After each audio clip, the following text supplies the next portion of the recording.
Total Game Basketball Academy podcast, hosted by Tony J. Coleman, sports and education consultant. Our focus is to educate and support families of student athletes as they navigate through the recruiting process, the NIL, and life after sports. Subscribe to our YouTube channel at Tony Coleman TGBA. And now, here's Tony. Well, good morning and welcome to another episode of the Total Game Sports Media Podcast.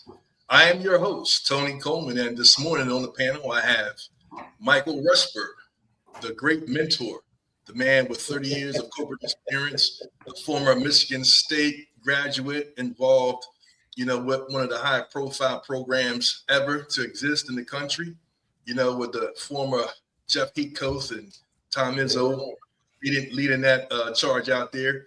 The brother of Sean Rusberg, former Michigan State All-American NBA player, brings a lot of perspective to the panel.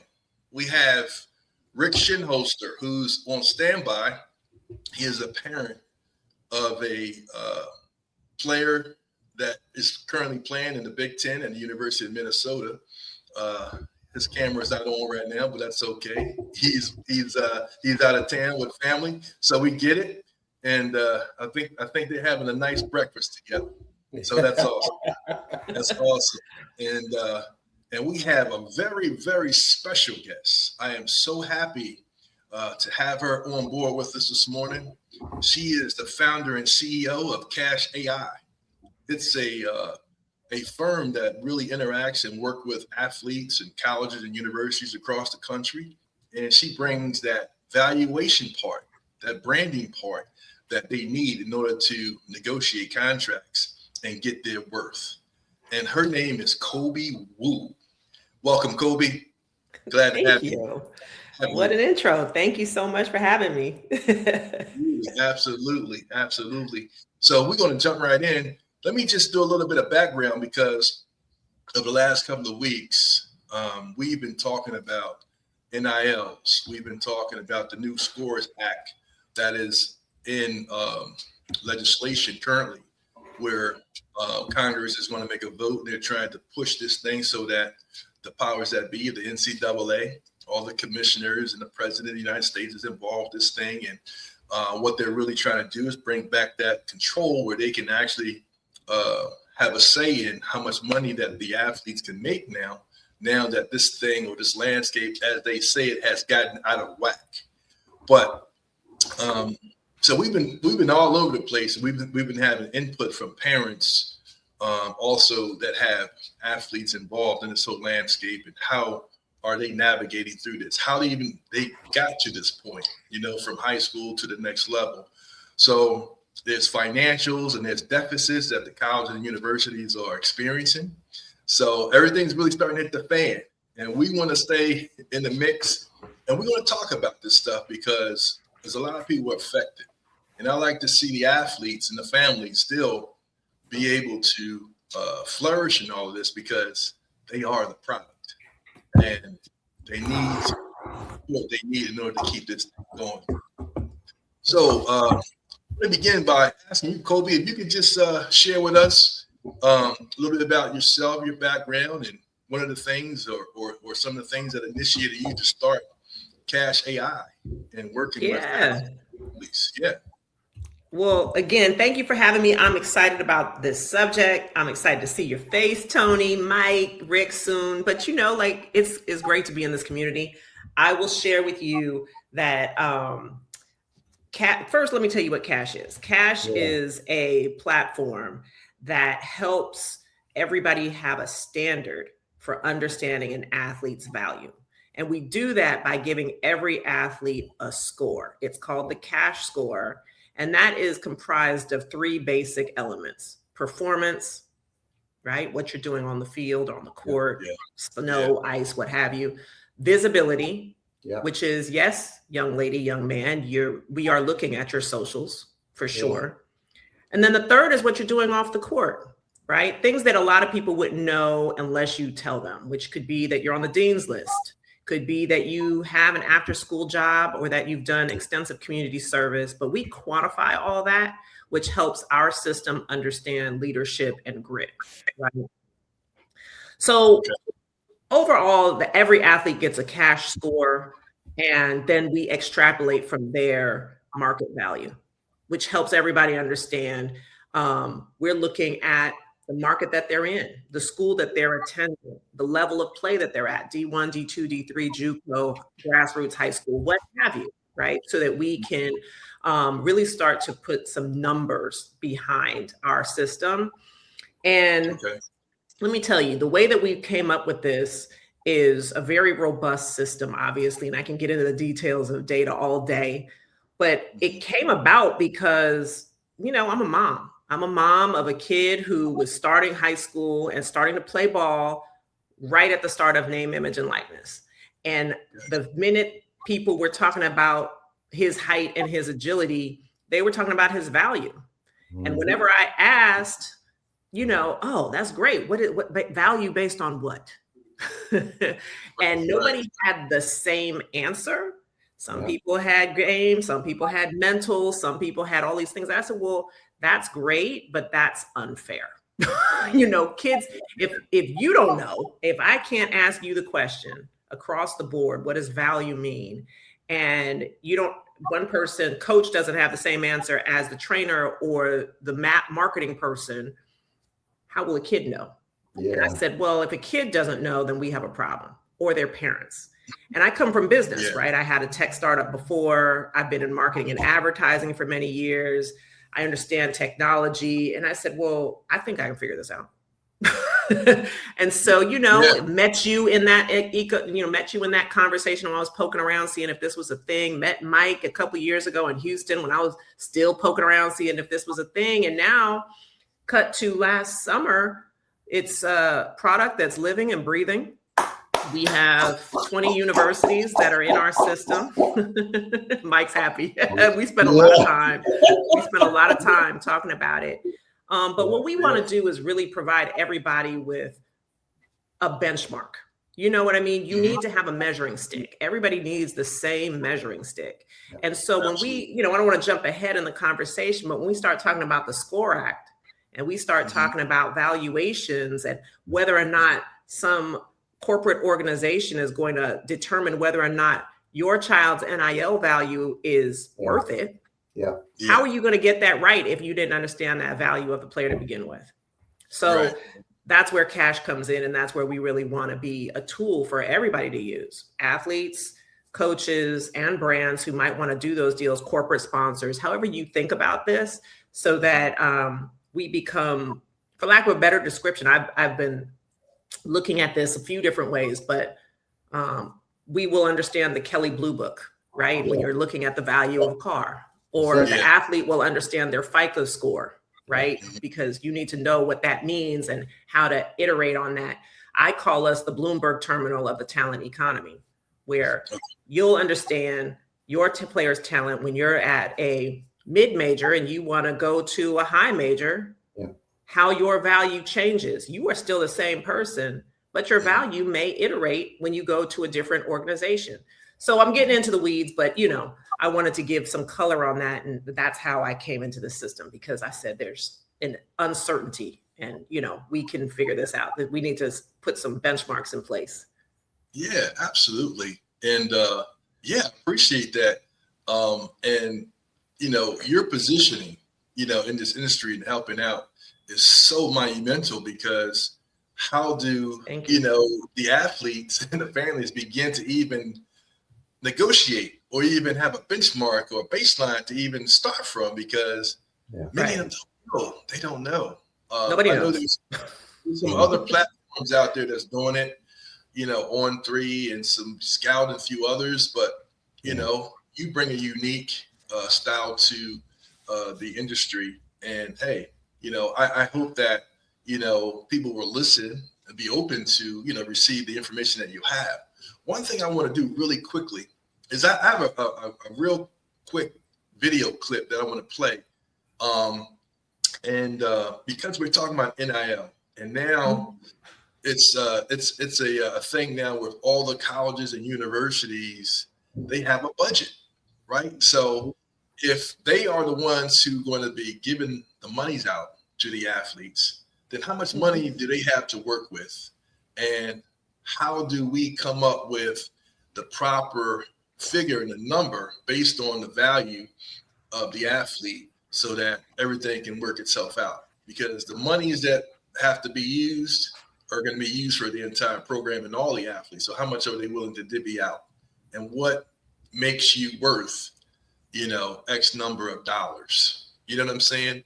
And maybe later on, I'll ask you to maybe even give a little bit of background about even kids coming out of high school. They're rated as, 3-star, 4-star, whatever. And it kind of determines in their scorecard, right? How much money they will be offered in NIL money.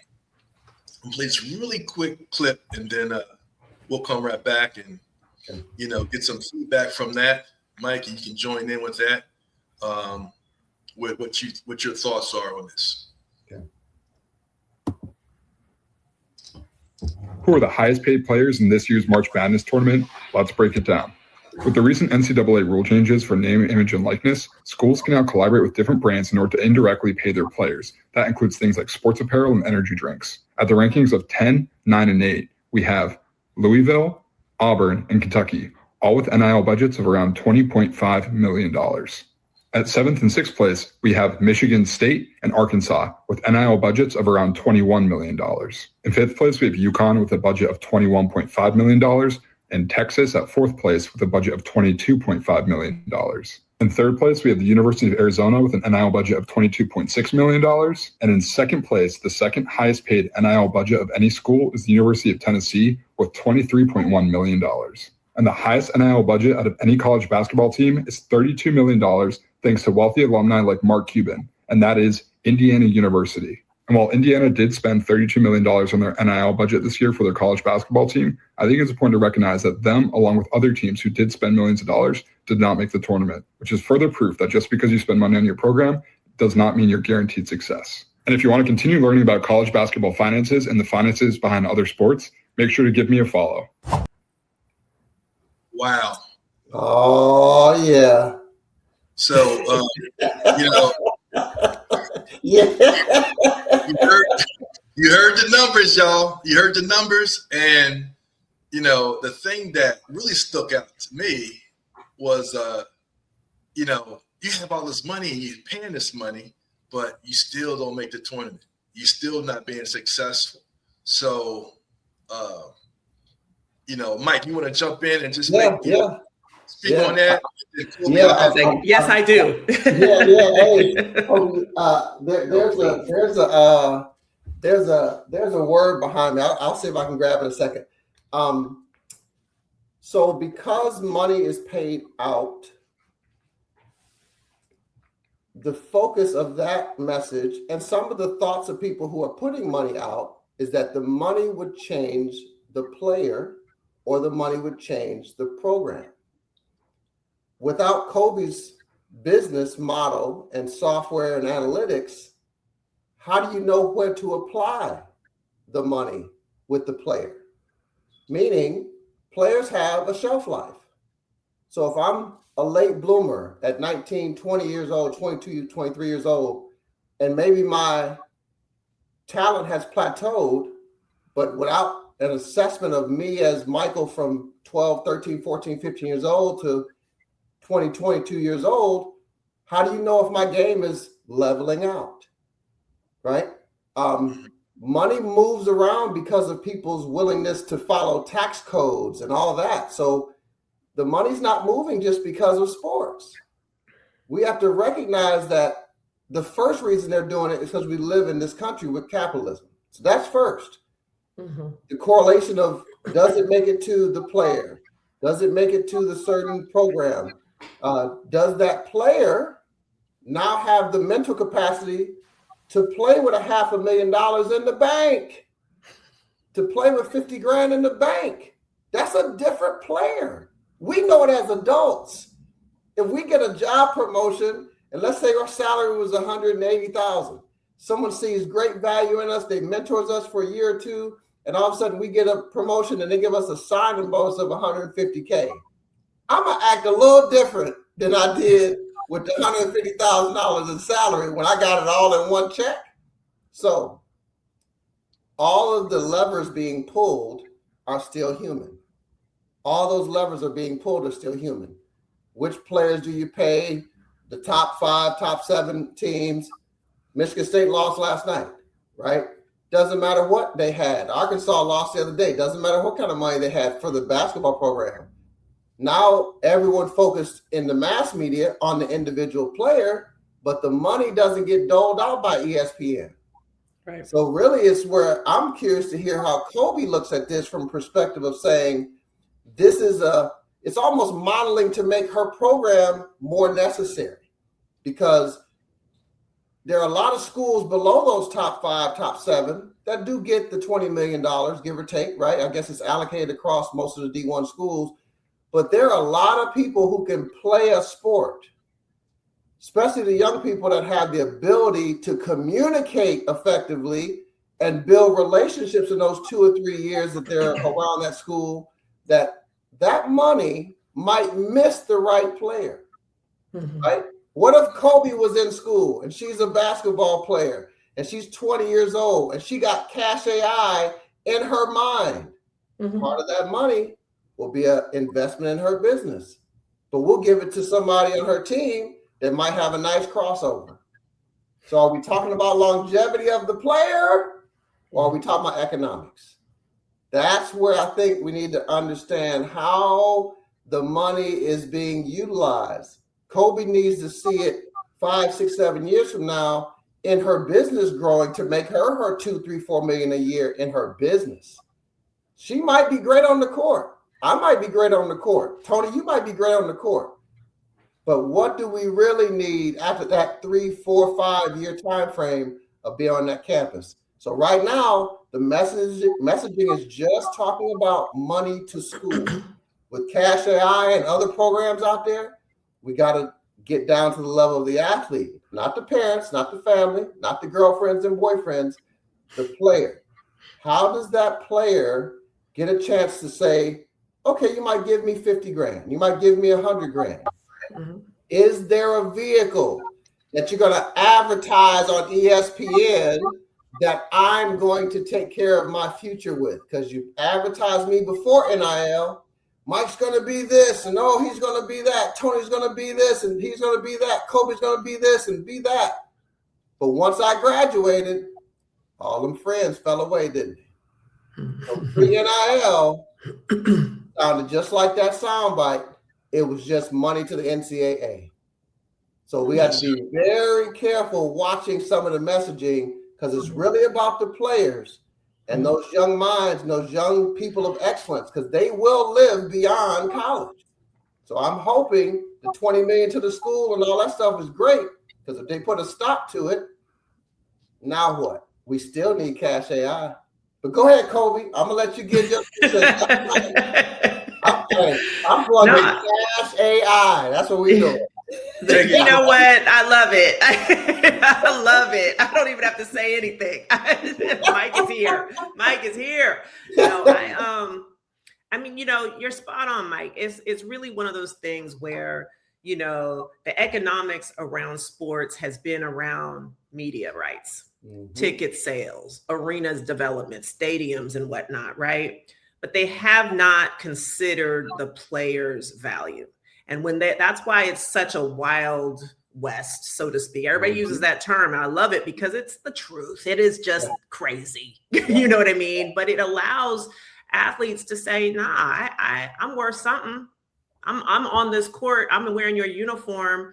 That means, and people are tuning in to your network or showing up to your stadium arena because of us in this uniform. So what we say is, again, we start with the players and we say, this is your score. This is your value. We break it down even so that coaches, because, I shared that value with coaches and they were like, okay, is this how much I have to pay them? And I was like, actually, no, coach, this is their value. You are dealing with revenue sharing. Yeah. There's another bucket called name, image, and likeness. A lot of people fuse those together when in fact, those are two separate things. Yes. Right. Revenue sharing is what's for lack of, just for the conversation today, it's your guarantee. It's what you're going to get paid to play on that team. That's it. Name, image, and likeness is what you're doing off the court. That's your Technically, bonuses. That's it's your bonuses, right? Yeah. So we have distributed your cash value into two sections. We call it the cash share, and then we call it the NILX because it's an X factor, right? So those are the two things, and it has a blended average that my data guys will be like, stop saying blended average, but it's a blended number, blended value that we call the cash share. I hope everybody was able to follow that. So, the rev share number is what's got everybody scratching their heads, coaches and whatnot, because people, they realize, and athletes are saying, and they're talking to their agents or their reps or their mom and dad, and they're saying, I need, coach, I need $2 million to come to your program, right? Where does that number come from? Yeah. And so coach is sitting up there saying, but son, I don't know, like you kind of had a funny, season last season. Yeah. I'm not saying, like I say it all the time, I'm not here to tell you that your baby's not priceless, but I'm here to tell you from a commercial perspective, this is the range that you need to be thinking about. Yeah. Coaches love it because they're like, oh, thank God, now I can have some understanding. And we've done some tests, we've gotten coaches to, share with us what they actually spent on players. Yeah. And we have pulled up our numbers. We have a distribution. We have 13,000 basketball players on the men's side in our system. So we're able to look at everybody's data and look at a distribution, right, of value. Yeah. So while you might have an 85, there's going to be another kid who's in, small town USA who also has an 85. Yeah. Right. Yeah. And just because you live in New York or LA or Houston or one of these big markets, these sports markets, doesn't necessarily mean that the unknown athlete doesn't have that particular value, skill set and things as well. So it's kind of distributing things different. So what we're finding is coaches can then say, all right, what they do in our system is they come into our system, they put in their school, right? They put in their budget because that's set, right? Athletic director says you got $10 million to spend on basketball. Mm-hmm. They have to figure out the matrix of figuring out how to spend that across their roster. Yeah. What cash does is it distributes that $10 million to everybody on the team so that you can see if you're going to pay them that. It might be, you might decide you need to pay a little bit more because of demand, or you can get away with paying a little bit less, but the athlete also knows what they're worth. So you're not going to come to them talking crazy. Like she gonna be Auntie Kobe for 150,000 athletes. What's up, Auntie? How you doing? Well, it's good. It's good. I think I will say, this summer we're going hard in the AAU, scholastic, after postseason period where we're really going to focus on high school players again and get some feedback. And I'm looking forward to that. They're the ones who are going to be the most anxious to see what they're worth because they want to get recruited. Yeah. Or am I going to reclass? Am I going to do a JUCO first? Those kinds of things matter for the players planning. And now that we have so many, I don't want to get off track, but now that we have so many other things going on between kids jumping into the portal, leaving programs, other factors. Now coaches are recruiting from the portal. They're recruiting from JUCO. Then they might recruit from high school. Yeah. Kind of in that order these days, right? Yeah. So on occasion for those, those folks who are outliers, sure, our system won't say that, an athlete is worth $14 million right out the gate, but it will say this athlete is worth X with, you might have to compensate this player with a multiplier of 2X to get them to come to your program because of demand. So, but we will always be truthful. We can't start messing around with the numbers or else it's not honest, So just to layer that in, the economics of how people are being compensated, it has to start with the budget of the school, right? And then if coach wants to spend more than that, then okay, good luck, boosters. Y'all go ahead and raise some more money or get corporate partners or however you want to do that to compensate players. But otherwise, the system, and we all see it coming, is going to flip back on its ear, or maybe on its back, because we can't lose sports to compensate one team and lose other sports so other kids can't be athletes, Right. Yeah. Hey, Rick, I love to hear as a dad, I was a player under my dad and my brother was a player under my dad. So Rick, can you give us feedback on that video and also tell us how you feel about the concept of the budgets over your son? All right. Good morning, everyone. I'm sorry I'm not visible on camera because I'm in DC with my family, my in-laws, my wife, and my son. We're having breakfast. So I already told Tony about this, but I'm listening. For me, my son is a freshman. He just almost finished his freshman year. They still have one more tournament. We're going to Vegas next week to play in the Crown tournament. So we're in the process now of preparing ourselves to negotiate. We don't have an agent. We didn't obtain an agent, but we're in the process of preparing ourselves to negotiate with the NIL department and the chief of staff at Minnesota, so we know what our kids' fair market value is, just to make sure that we're on the same page with those guys. And we've been in the process of trying to figure out what you guys just hit is what is their budget. I don't know. I haven't been able to tap into what the Minnesota basketball budget is yet, but I know it's like once you find out their budget, it's kind of like a puzzle. It's kind of like a puzzle. They've already signed a few players. They wanted to get that out of the way before the portal opened. And kids talk. Young guys talk to each other. They tell each other what they got and what their negotiations are about. So we're in the process of that now. So hopefully we should be able to complete that within the next week or as soon as they're done playing. So we're just, as parents, my wife and I, we're just trying to educate ourselves. We're just really, really, talking to different folks. I'm glad that, Kobe was on here just to, share some more, insight to provide another resource. Because we're coming from a parent's perspective. And I know we've had I know Kai has had a lot of agents reach out to him. Of course, there are a lot of agents reached out to him, but we haven't, discussed or taken that, that avenue. Because I think that, my wife and I think we are, educated enough, to learn it on our own. We want to be able to learn this landscape on our own, which I think is very important.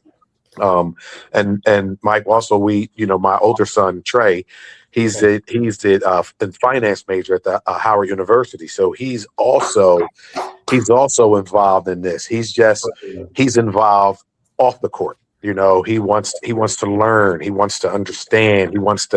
He's doing a business plan now on his brother, for his final project for next year when he graduates. So, so we've been kind of, linking both my kids in, like as I mentioned, one on the court, one off the court, one with finance, the other one's actually dribbling the ball, so we're trying to maximize and capitalize on all the opportunities. But the only way we can do this is to educate ourselves. There's so much that's out here. There's so many things. And I know that when my wife and I, when we go to the table to meet with folks, we want to kind of have an idea. We don't just want to go in blind. Like some parents just go in and say, just do whatever you want to do. I'm okay with that. But we don't, we just want to know. And then, once we're in the know, we're able to share this with other families, other people who just so happen to be, in our situation. So that's where we are right now, is just collecting information, just tapping into resources.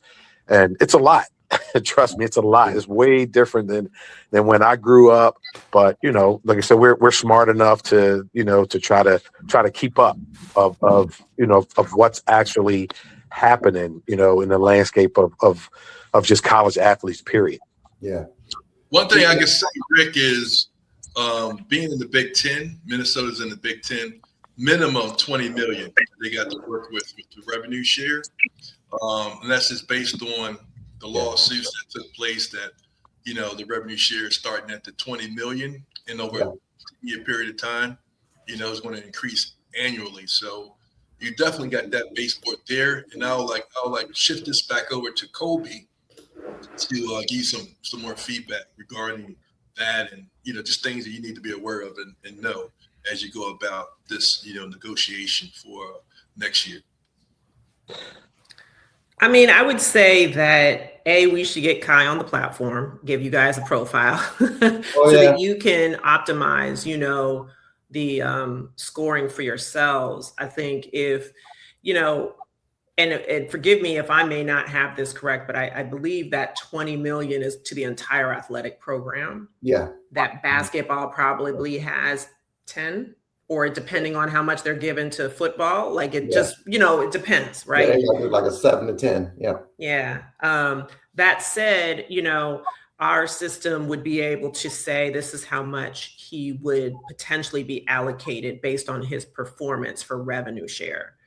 And, I think that's what you're saying, Rick, is spot on. And the reason why we're coming out this summer with our mobile version, so that players and families can, really have a hand, literally have your kid's value in your hand, as opposed to someone else telling you what the value is. The thing to think about too is, coaches think about winning. They care about performance, but the university or the athletic director probably cares about his reputation and what's going on visibly. So those two things can comprise his value by itself.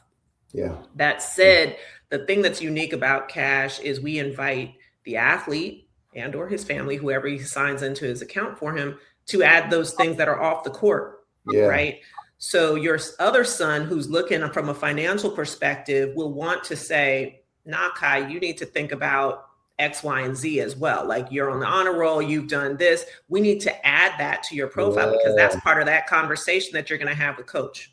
You know what I mean? That's part of that dialogue that will help you defend and substantiate. I mean, it could be a difference between, 300,000 and 200,000. Yeah. That's it. That 100,000 doesn't sound a lot like to some people, but when I was in college, are you kidding me? $100,000? What? 10,000.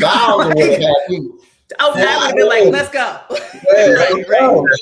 Yeah. So it's significant dollars and it's life-changing in some cases. So, it makes a difference. So, love to share that. And I'm sorry, I'm sounding so like just talking about cash, but it really is such an important time. I mean, next week we're going to the Final Four, right? We're going out to Indianapolis. And I don't even know how I'm going to keep up with all the meetings I have so far. Yeah. You know what I mean? Coaches and GMs wanting to sit down and talk about the numbers. You know what I mean? That's another thing, by the way, dynamics wise, is the staff is changed. It's not just coach. It's not just head coach or, there's 4 or 5 assistant coaches now. And there's one that's a GM, and general managers are a whole other thing. They're the ones that are running those numbers. So I know you know this, Rick. I know everybody, everybody on this call, I'm preaching the choir, but it's an interesting landscape, to navigate for technology companies who are representing families. You know what I mean? Yeah. Rick, I want to give a heads up to him right quick, Tony. Another thing, Rick, that you guys can do, and this is probably from, I would say, the world of non-sports. Definitely when we talk about monetary gain, we can go thousands of years back and look at how families or individuals manage what they get access to. You have to have an end in mind. We don't want to negotiate so hard that all the energy of the player, the family gets sucked into this window of whatever it is, 2 months, 3 months, whatever negotiation time. That end in mind, if you say, you know what, if my player was going to go through college, my son, my daughter's going to go through college and get 0, then I'm going to be looking at just making sure they build relationships every year. Let them have whatever social experiences they have. Try to get my player, my son, my daughter to travel different places. Keep in mind, there are negotiations where people can say, you know what, the money's great, but I want access to this, this, and this. There are international programs. Great. That you can say, you know what, I want to do an international trip to Shanghai. My second summer, I want to spend 3 weeks, 4 weeks in Shanghai, and I want that to be paid for by this agreement. Right? There you go. So what you have in two brothers that can communicate about where to go, look at what LeBron did. You might end up saying some of this money is for your oldest brother to go get some experience to loop back around and potentially help his brother third, fourth, fifth year in college. So end in mind is allowing the resource to obviously belong to the athlete if that's where it's going. Everybody's family philosophy is different. Some people want to touch the money, some people don't. But it should be a conversation as a family unit, as a board, right? The family is now the board, right? And if the board consists of 3, 4, 5, 6 people, the board conversation has to look at these dialogues, and whether it's a cash AI or not, they have to look at the dialogue with these professionals that are ganging up on you, and they are looking at you from a board perspective. They're not looking at the player and the family as just, oh, you're in the crowd and you raised your kid 18 years, or you're a young man, young woman, and now you're here. They're making board decisions around that money. So the more you can start to talk to folks who might have been on real boards, there's a lot of folks that look like us that would love to tell you the game. They would love to tell you, oh, this is why they're spending this money. This is what they're doing with it. Here's how they're getting it. Here's how they're getting 50x on your money. They'll allocate a contract. It's dispersed maybe monthly. Guess where that money's sitting at? They've made the money they paid the player while the player is waiting on a check. Hello. Interest. Not sitting in a bank account to be dispersed out. There is real investments. We're talking to people that get 80 to 90% ROI on the same money that goes to a player. Just to add to that, Rick, just in the things that I've been, reading and looking at from my vantage point, your social media presence is a really huge thing. Becoming an influencer. And I'll give you an example. Take a look at Bryce James, LeBron's son. He's at Arizona. And this guy redshirted. He didn't even play. And he's on the bench now. He's not even playing. He's got $20 million deals. And I know, of course, being the son of LeBron really helps his presence and his influence. But a lot of it is coming from his social media. Yes. These deals, he has $20 million worth of deals. Yeah. That's incredible. Outside of the NIL. Outside of the school, giving them out 1.5 or 2 million or whatever. But he's really racking it up. So I know it's a stretch for a lot of the athletes and making content and posting and things like that, and really trying to broaden their social media platform, but you got to want to do it. But that really increases your valuation. If, you can speak to that, Kobe, how much does that influence your valuation when it comes to your presence and influence? Oh, sure. Well, I mean, the way the industry looks at reputation, visibility, risk, right? I like to call it opportunity, right? Instead of risk, because that sounds negative. But nevertheless, the opportunities are the things where an athlete has space to improve, right? And or attract partners, right? Yes. And so opportunity, you have the opportunity to knock it off, like on the social media, right? Yeah. Like maybe you have a really great video, but for some reason you decided to add, add music to it that has a lot of explicit language, yes, it's a banger, but do the clean version, because guess what? There are brands who want to partner with you, or they may want to partner with you and then saw that and was like, I can't, you know what I mean? I just can't risk it, that kind of thing. Or, there's an opportunity for you to elevate what you have going on because you're just an active participant. You have a great community of people who follow you and watch you. There's some of these female athletes, for instance, there's young girls who adore female athletes and guess what? Beauty products are salivating to say, oh, let me sell her some nail polish. Or if she wears the nail polish, all these little girls are going to wear the nail polish. It's a really great phenomenon when you think about, the creator economy and how athletes can become influencers. But to your very point, Tony, a lot of athletes, that's not what they do. You know, they work out every day. They're training for this. You know, they have a whole other job as an athlete. So what they've done, and we don't necessarily do this, but we're starting to partner with people that do, is, you know, they have people, technologies and or people that make it easier for a player to become a creator or to put themselves out there. But I would say the first thing that you can do, any athlete can do this, is create a little website for yourself, you know, a little single page. It doesn't have to be hectic. You know, most of coaches are on Twitter, which I find fascinating. I thought it would be Instagrammers. No, they're on Twitter. That's where they recruit. And, you know, Instagram is great because then they can see you, right? And that's where you can put footage and highlights and things like that. That's what you do. That's what you're really good at. You can get your friend to come with your cell phone and just take some footage of you practicing. People love that in the locker room, right? They love watching to see, especially if they know somebody's on a D1 school, they're watching. Young kids are watching. They want to get recruited by that same thing. They want to see how I can maybe become a D1 athlete. What does he do? What does Kai do that he does in the locker room that will help me do that, get that same opportunity? So social is huge, but it's also, I also don't want to oversell it.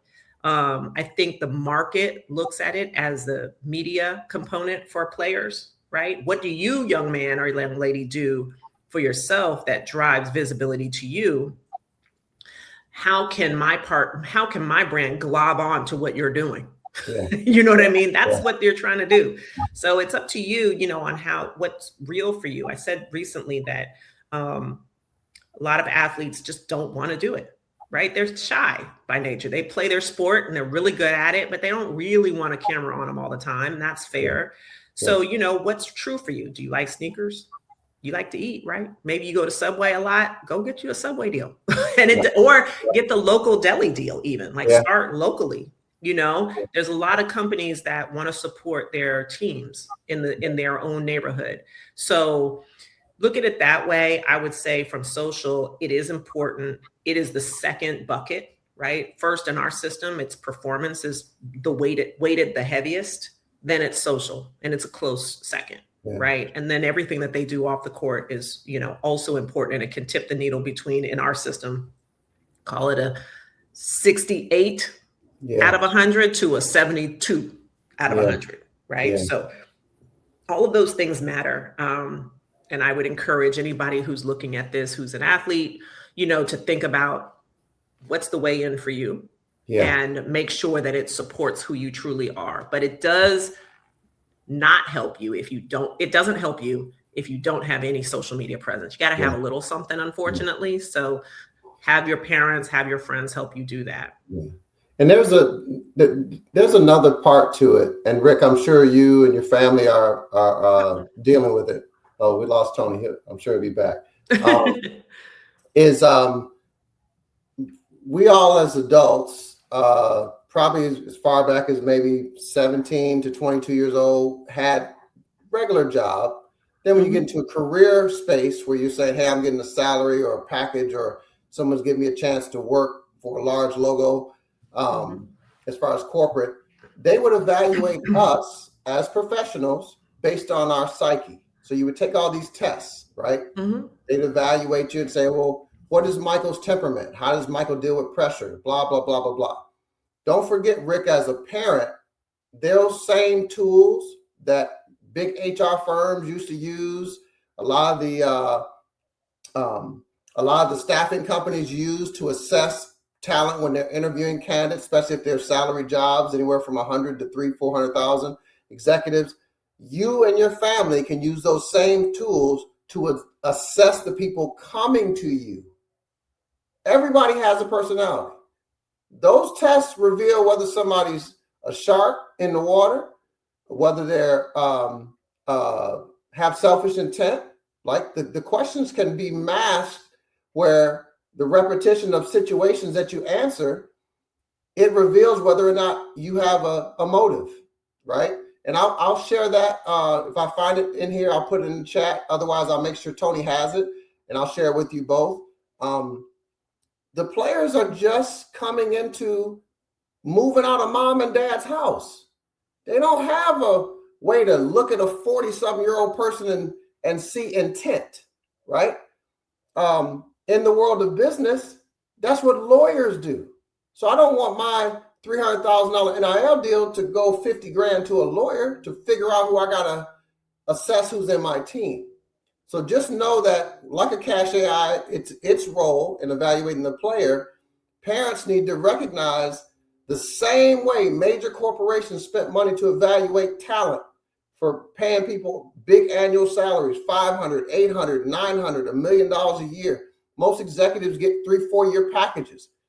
Those people negotiating those deals, they left breadcrumbs. AI can get all of that information.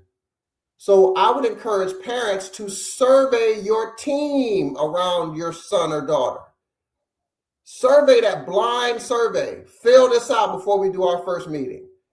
And there's so many free tools that can assess that questionnaire, because when you have a scorecard, a report card like Cash AI, that's on the athlete. What's the scorecard for the possible attorney, the possible insurance agent, the possible financial advisor, the possible, if we're talking about social media, there are firms that set up shops around these campuses. They'll rent an entire building. They'll have a gym in one part, studios in another part, showers in another part, and the player can come in and the whole studio can be done right there in that one building. And that owner is printing money.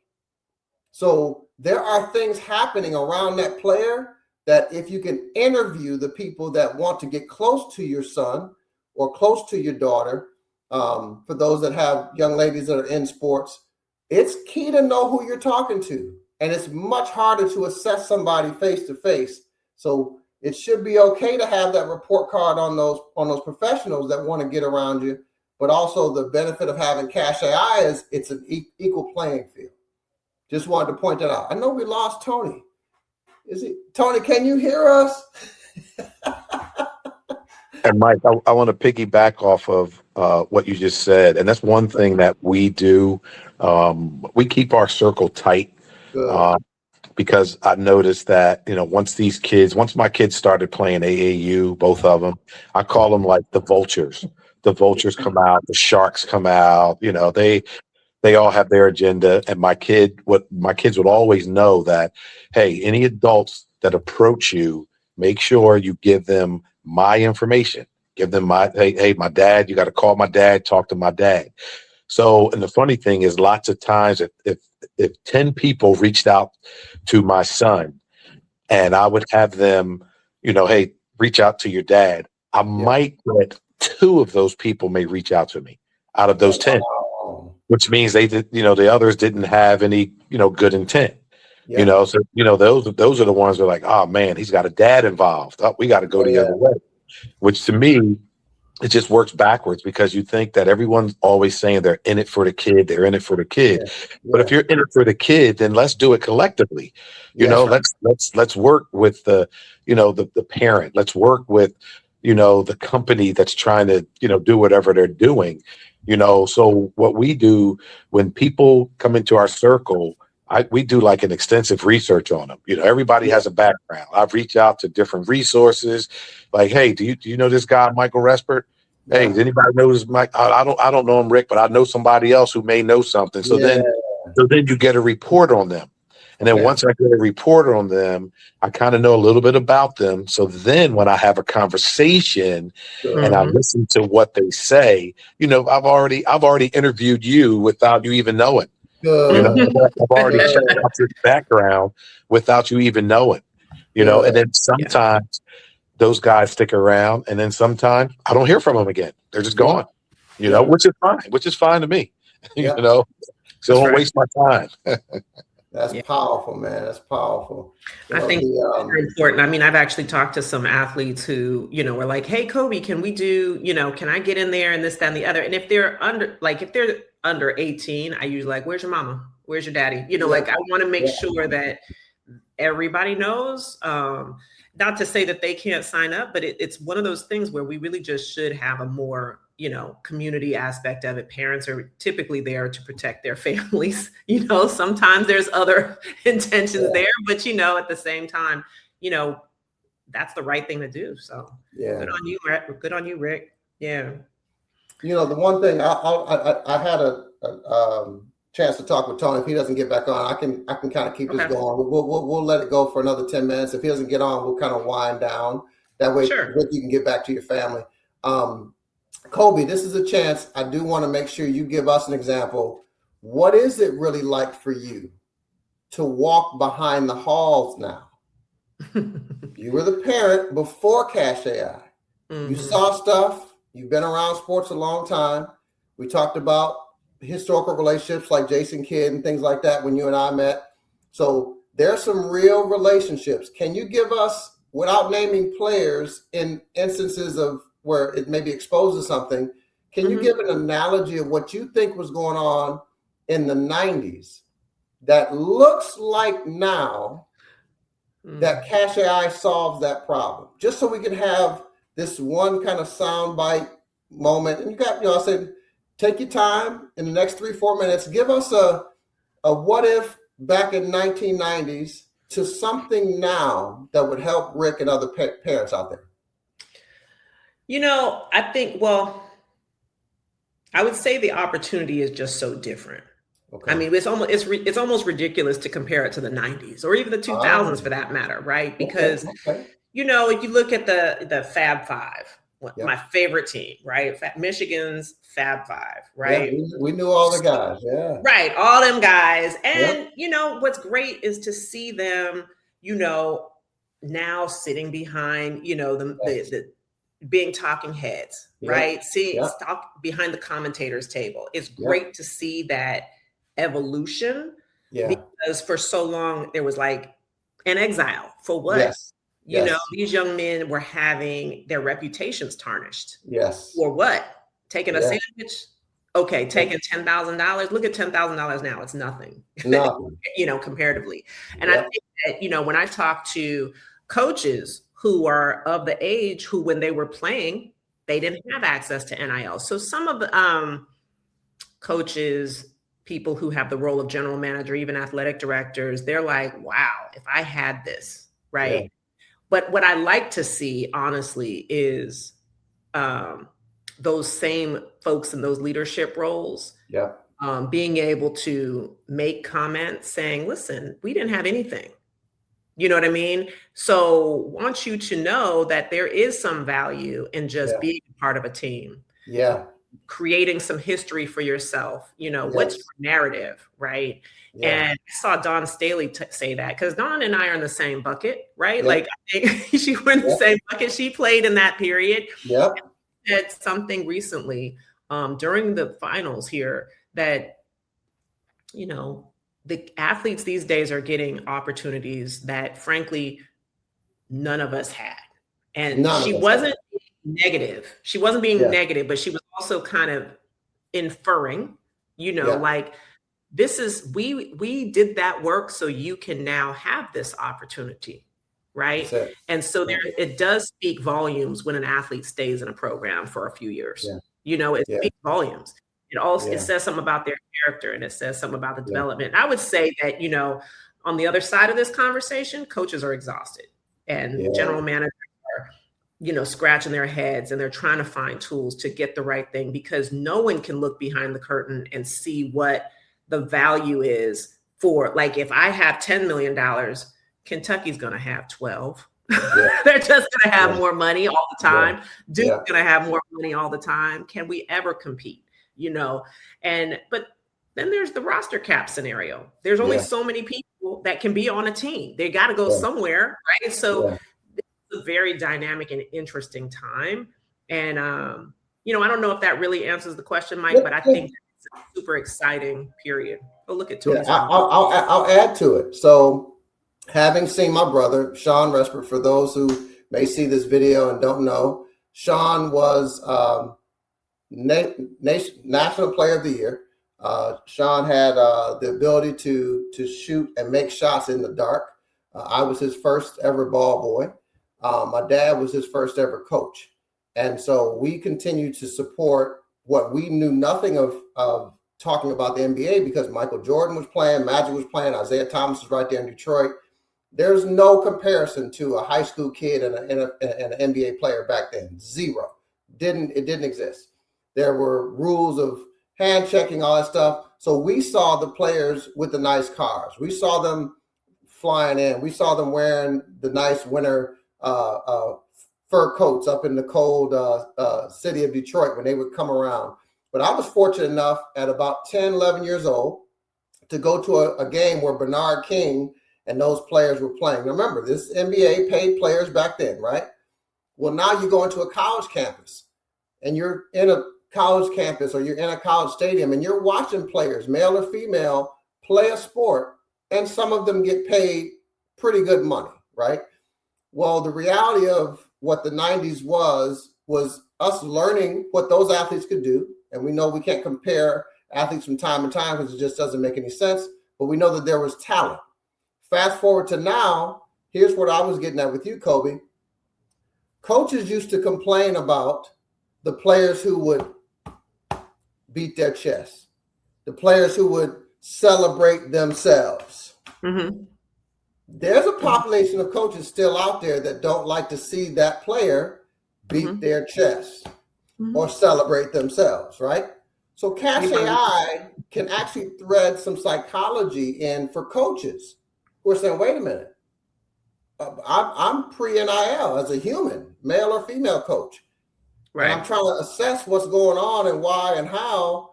So the so-called mental stress that some coaches may be going through or may be worn out from, or, hey, may lose their job over.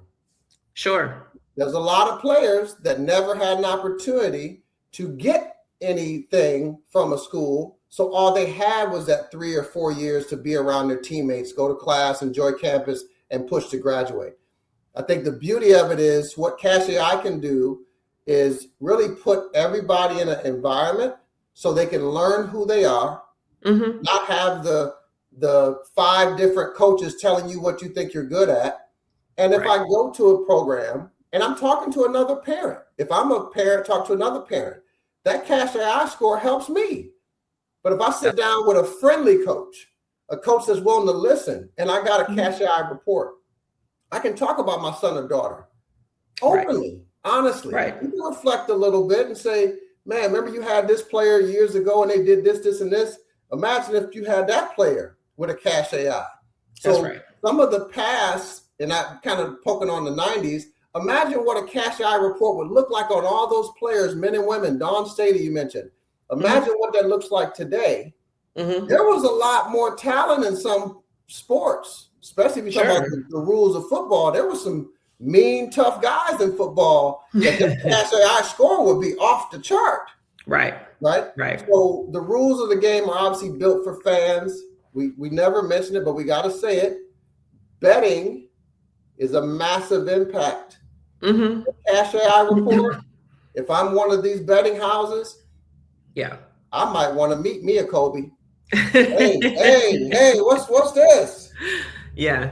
Right. So there's advantage. So when you go behind the scenes, I hope you go and you have at least 1 or 2 people with you. You know the book, I think it's called Spook in the Corner, if I'm not mistaken. You want to have somebody listening in your room. I'll give you that. You want to have somebody that's observing and listening. And then when you guys are done, especially if someone lets you record the meeting, most people won't. If you're dealing with people who have certain degrees of authority and money is involved, you want somebody in that room that's listening. And I would say, have you a nice board of people. Have you a special assistant. Have you somebody that might have been a general manager somewhere. Have them in the room, Kobe. You are talking about something, and I clearly advocate you because you're my sister, as I said that before. There are people trying to hurt young people, and they're doing it in very creative ways. Some of it might be, okay, you were the guy that got $2 million. So now when I exit, even if I got some of the money, now I can't get looked at from certain employers. That's true. I would say, you know, there's always this tone in business, right? That we have to have people in the room who look out for us even when we're not there. I would say that now that athletes, young athletes, and I will say they're young because they're, you know, they say that their frontal cortex isn't even developed until they're 25. So that covers the entire college period. Entire college period. But they're being offered deals like grown people who have had massively grown and at the same time being expected to manage themselves, not make mistakes, not be perfect all the time. And that's not real. Right. Yeah. So one of the things, and I will say this before we close, I think it's a great note to say is that we have a very strong ethics and bias policy within Cash that is going to be public very soon. But the goal for that is to just make sure everybody understands. I don't care what the coach says. I don't care what the collective says. I don't even care what the athlete says. It's just data. Yeah. So we're not interpreting. We don't have an opinion at all, right? We're just offering the data points that help you understand, you know, subjectively and objectively, where you stand. And you always have the opportunity to optimize it. So, you know, I think, you know, just to give you some points, I went off screen for a second because Tony lost Tony a little bit ago, but he lost power. So, yeah. That's why I said we'll finish the interview. I'm sure he texted me. I didn't even look at my phone. He just texted me. And so he asked me to say, how can colleges and organizations get started with Cash? Fantastic. Okay. Let's get that in. Let's get that in. Yeah. This is so awesome. Thank you. Yeah. And that is simply just go to the site, cash-ai.com. And I will say that we are going to be updating a fresh site this weekend. So it'll have a new URL. It'll be very pretty, all that good stuff. And I welcome you all to sign up there, log in. Coaches, if you want to have a demo, happy to take you through it. Athletes, 2 weeks from now, you will have a mobile app that you can access and create your own profile directly. So I look forward to it. Mike, you and I need to catch up. Yeah, we will. Hey, I'll do the closeout. We've all done thousands of interviews. Well, ladies and gentlemen, we have Kobe Wu, Cash AI. She was able to be a part of this experience because of the mentorship and programming around TGBA. Tony Coleman was fortunate enough to be able to have a relationship with all of those that you see on this camera, but this one was very special. If this one gets a chance to be relooped every other month or somehow played, Kobe is on her way to help all those involved. So we thank you, Kobe, for your time. Thank you, Mike. For providing insights. We know there's a lot of information you have to share. I know there's a lot of NDAs around you. So you can't say everything that you want to say. Right. We thank you for sharing your wisdom. We're cheering you on. Those of us that are out here that have either met you in the past, supported you, or just want to see you win. Because you were a teammate, even though we weren't at the same school. You're someone's daughter, even though you're not in the same family. You're definitely a mom. So you know that you're the only where young people come from is from a mother. So we want to have a linear way of understanding what the athlete's value is, but also what's going on in the sports. Hey, if things change and the money slows down and they reallocate it in some way with federal government involvement, it is what it is. That's right. People make decisions, families come together, and communities get strong. So thank you, Kobe, and thank you, family, for listening. Tony lost power, everybody, so that's why he's not closing us out. He normally has music and fireworks and all that. We're going to just go ahead and end the meeting, and we thank everybody for listening. Appreciate y'all. Have a good one. You too. Appreciate you so much. All right. Take care now. All right. Bye-bye.